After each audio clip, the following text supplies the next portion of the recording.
कानपुर वाला विकास दुबे एनकाउंटर में मारा जा चुका है, जिसको लेकर सियासत भी शुरू हो चुकी है। बातचीत करने के लिए हमारे साथ जुड़ रहे हैं समाजवादी पार्टी युवा मोर्चा अध्यक्ष आश्रय गुप्ता। कानपुर एनकाउंटर जो आज सुबह हुआ विकास दुबे का, उसको लेकर आप क्या कुछ कहना चाहेंगे?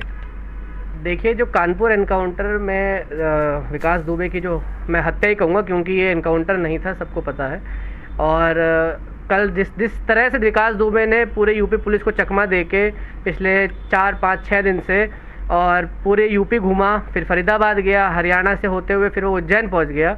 और जो आदमी को पुलिस का डर नहीं था वो उज्जैन तक कैसे पहुंचा? पहली बात प्रश्न चिन्ह आता है सरकार के ऊपर कि यूपी पुलिस क्या कर रही थी, जो इतनी इन्होंने नाकाबंदी की थी, इतनी बॉर्डर सील किए थे, इस पे पुलिस क्यों नहीं पकड़ पाई उनको? वहाँ से कानपुर से नोएडा का सफ़र कम से कम 6 से 7 घंटे का है और वारदात के बाद पूरा टाइम उसने लिया। उसके बाद वो हरियाणा आया, फरीदाबाद में रुका, as per to UP police, STF की पुलिस ने बताया है कि वहाँ छापा डाला गया। उसके बाद वहाँ पे उनके साथी को पकड़ा गया। उसके बाद वो उज्जैन चला जाता है। उज्जैन में वो खुद आत्मसमर्पण करता है। आपने देखा होगा, वीडियो भी आई है कहीं, वो गार्ड, जो सिक्योरिटी गार्ड है मंदिर के, उनके सामने अपने आप को कहता है कि मैं विकास दुबे हूँ, कानपुर वाला, मुझे पकड़ लो। लेकिन सुरक्षा, जो वहाँ के सुरक्षा प्रभारी थे, उन्होंने बताया कि हमने पहले इसकी पहचान की थी, उसके बाद हमने इसको पकड़वाया था, गिरफ्तार किया गया था, उसने आत्मसमर्पण नहीं किया था। ऐसी भी खबरें सामने आ रही हैं। मेरे पास एक वीडियो है और आप भी सोशल मीडिया वीडियो देख रहे होंगे कि गार्ड उसको लेके जा रहे हैं खुले, बिना किसी पकड़े हुए। वो ऐसे चल रहा है जैसे पीछे एस्कॉर्ट चल रही है और आगे एक कोई मुखिया चल रहा हो। तो ऐसी वीडियो जब सामने, आपके सामने है, हमारे सामने, समाज के सामने, तो उसमें पुलिस कुछ भी बोले, उसमें पुलिस के ऊपर प्रश्न चिन्ह लग रहे हैं और पूरी कानून व्यवस्था में प्रश्न चिन्ह लग रहे हैं। और कल भी कई लोगों ने, बड़े जितने भी वरिष्ठ पत्रकार हैं, सूर्य प्रताप सिंह जो रिटायर्ड IAS है, उन्होंने एक ट्वीट किया था कि कल क्या पता शायद ये कानपुर ना पहुंच पाए, और वो ही हुआ। विकास दुबे को पहले कहा गया कि फ्लाइट से लाया जाएगा, प्राइवेट प्लेन से लाया जाएगा, उसके बाद कानपुर पुलिस उसको लेके आती है।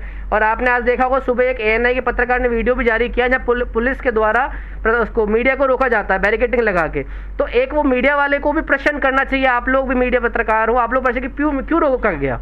देखिए, लगातार हम प्रश्न उठा रहे हैं, लेकिन आप इसको मर्डर बता रहे हैं, तो जो पुलिसकर्मी घायल हुए हैं उसको लेकर आप क्या कहेंगे? देखिए, जो पुलिसकर्मी घायल हुए हैं, आप पहली बार आप देखेंगे, पहली बार ऐसा हुआ है कि जब कोई भाग रहा है अपराधी तो उसके सीने में गोली लगी हो। या तो विकास दुबे की आदत थी, एक तो पहली बार उसके टांग में गोली लगी हुई थी, पहले से ही बताते, टांग उसकी अपाहिज थी एक, और वो भाग नहीं सकता था, पहले जो आज इन्होंने बताई थी। दूसरी बात, संदेह यह होता है कि जो इंदौर पुलिस है, इंदौर पुलिस ने बयान दिया है कि हमने बुलेट प्रूफ जैकेट पहना के उसको बिठाया, सौंपा था यूपी पुलिस को, STF को। तीसरा आपका ये होता है कि जब वो सफारी गाड़ी से निकला था तो उनको टोल के बाद गाड़ी चेंज करने की क्या ज़रूरत पड़ी? चौथी चीज़ ये निकलता है कि गाड़ी में वो बीच में बैठा दिखाई दिया था। अगर सपोज आप अपराधी को खिड़की ऊपर नहीं बिठाते हो और अपराधी को बीच में बिठाते हो और उसके बाद हथकड़ी लगा के रखते हो, उसके बावजूद गाड़ी पलटी और वो अकेला आदमी भागने में सक्सेसफुल रहा बीच में निकल के, तो बहुत सारे प्रश्न चिन्ह है यूपी सरकार पे और पुलिस पे। पर इसको बोलने वाला कोई नहीं है, क्योंकि इसमें पता है कि बड़े बड़े नेताओं के, बड़े बड़े अधिकारियों के नाम सामने आ जाते और तो उसकी माँ, जो बीवी हैं और बच्चे हैं, उनके ऊपर आप टॉर्चर कर रहे हो। और कुछ एक आदमी की, जो लड़का मारा गया था विकास दुबे, देखिए हत्या इन्होंने करी है 8 पुलिस वालों की, वो बहुत शर्मिंदी बात है। पर अगर इसको पकड़ा जाता, इससे इंटरोगेशन होती और उसके कानूनी तहत इसको फांसी होती, तो उस 8 पुलिस वालों को न्याय मिलता।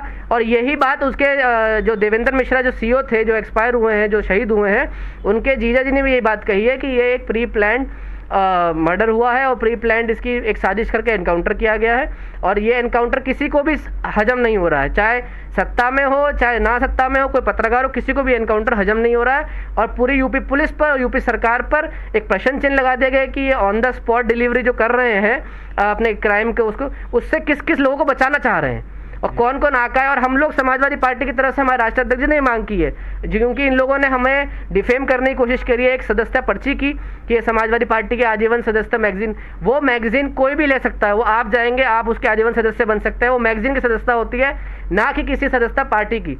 उस मैगजीन का सदस्यता शुल्क है 20,000 रुपये और वो आपके आजीवन मैगजीन घर आएगी। जी, देखिए, एक सवाल सुबह से सोशल मीडिया पर भी खड़ा हो रहा है, जो विकास दुबे के जो लड़का था उसको लेकर, कि उस बच्चे को घुटनों के बल बिठा रखा है और हाथ ऊपर कर रखे हैं, उसको भी कहीं ना कहीं अपराधी साबित करने में लगे हुए हैं पुलिसकर्मी। इसको लेकर क्या कुछ कहना है? देखिए, वो जो बच्चा है उसने शायद ही अभी ज़िंदगी देखना शुरू किया है, क्या क्या चीज़ें उसके सामने हैं, उसने हर चीज़ फेस कर ली है। उसको जिस हिसाब से भी फ़ोटो वायरल हुई है, उसको ज़मीन पे बिठा के हाथ ऊपर करके, उसकी माता जी भी बगल में बैठी है, वो बड़ी कहीं ना कहीं दुख देती है कि ऐसी तस्वीरें, अगर जिस आदमी ने गलती करी है, अगर मैंने गलती करी तो मुझे दंड मिलना चाहिए, मेरे परिवार को दंड नहीं मिलना चाहिए जब तक वो दोषी साबित ना हो। तो यही चीज़ उनके साथ है। अगर वो दोषी नहीं है, पहली बात तो बच्चा क्या दोषी होगा वो आप भी जानते हैं, हम भी जानते हैं। उसके बावजूद उसको अगर ये लोग दोषी करार रहे हैं, उससे बाद में फिर उन्होंने स्टेटमेंट बदला। जब बड़े लोगों ने बड़े इसको ट्वीट पे और फेसबुक पे ये चीज़ वायरल हुई फ़ोटो, तो यूपी पुलिस का बयान आया, उन्होंने एक फ़ोटो और वायरल करी है जिसमें वो पुलिस वाले बैठे हैं और पूछताछ कर रहे हैं। तो ऐसा नहीं है कि दबाव में पुलिस पूरी तरीके से कल से है, और क्योंकि जनता को भी दिख रहा है, एक पारदर्शिता होती है, एक चीज़ें होती हैं कि मैनेज कहाँ तक करा जाए, कहाँ तक आप किस किस को झूठ बोलोगे।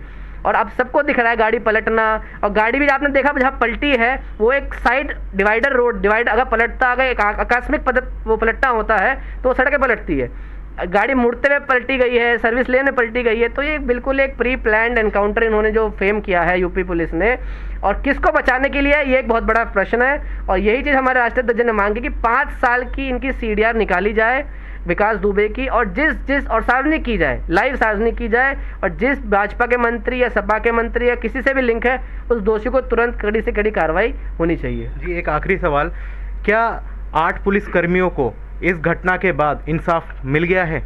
देखिए, अगर ऐसे इंसाफ योगी जी करेंगे तो ये कोई इंसाफ नहीं है। ये मैं नहीं कह रहा, ये पूरे परिजन 8 पुलिस वाले शहीद पुलिसकर्मी हैं, उनके परिजन कह रहे हैं कि ये विकास दुबे को न्याय, जो शहीद पुलिस वाले, इसको न्याय ही नहीं मिला है। क्यों? क्योंकि अगर उसमें विकास दुबे के पीछे जो संरक्षक थे, से बड़े बड़े नाम आ रहे थे उसमें, कि सुब्रत पाठक के साथ भी जो कानून मंत्री है उनकी फ़ोटो भी वायरल हुई है, और स्वतंत्र देव सिंह के साथ भी जय वाजपेयी जो नाम जो उसका खास बताया जाता है उनकी फ़ोटो वायरल, ऐसे कई लोग हैं जिनकी फ़ोटो विकास दुबे के साथ वायरल की गई है, और वायरल की खुद खींची गई है। शादी में साथ दिखाई गया है, जो जिला पंचायत सदस्य था विकास दुबे नाम का, जो एक पार्टी का आदमी है, वहाँ पे युवा मोर्चा का अध्यक्ष भी है, उसकी भी और विकास दुबे दोनों के नाम राशि एक है, उन दोनों की फ़ोटो साथ वायरल हुई है। तो ऐसे कई चेहरे हैं जो बेनकाब होते, जो इसलिए उसको कानपुर से, और उसको डर था, विकास दुबे को डर था कि यूपी पुलिस उसको जिंदा नहीं पकड़ेगी, वो मार देगी, इसलिए वो उज्जैन जाके उसने आत्मसमर्पण किया ताकि मुझे उज्जैन पुलिस पकड़े। और वहाँ पर बताया भी जा रहा है कि कानपुर में प्रभारी थे नरोत्तम मिश्रा, वो पहले कानपुर के प्रभारी थे, आजकल मध्य प्रदेश सरकार में गृह मंत्री हैं। तो क्या बताया जा रहा है कि इनका भी लिंकअप हो। तो ऐसे कहीं नाम बड़े बड़े बीजेपी के अगर खुल जाते, और तभी इसी कारण ये ना खुलने के लिए ही STF ने या यूपी पुलिस ने, कानून व्यवस्था ने इसको रास्ते में ही एक एनकाउंटर का रूप दिया और विकास दुबे को मार दिया। मेरे निजी हिसाब से ये न्याय नहीं है। उन 8 पुलिस वालों को श्रद्धांजलि तब मिलेगी जब इसमें सारे नीचे से ऊपर तक SO, SI, इनफैक्ट SSP जो आनंद देव जी थे, जो पुराने SSP थे कानपुर के, वो देवेंद्र मिश्रा जी की बेटी ने उनके फ़ोन से एक चिट्ठी वायरल करी है कि उन्होंने शिकायत की थी कप्तान साहब को, कप्तान साहब ने कोई एक्शन नहीं लिया। अगर तब एक्शन लिए देते, तब गिरफ्तार होते थे, शायद ये 8 पुलिस वाले हमारे बीच, आपके बीच होते। तो न्याय अभी बाकी है, ये कहना है समाजवादी पार्टी का और समाजवादी पार्टी के नेता का। आगे इस चीज़ की तहकीकात जारी है और आगे क्या खुलकर सामने आएगा ये देखना बहुत ज़रूरी होगा। Shubham Gupta, daily news India.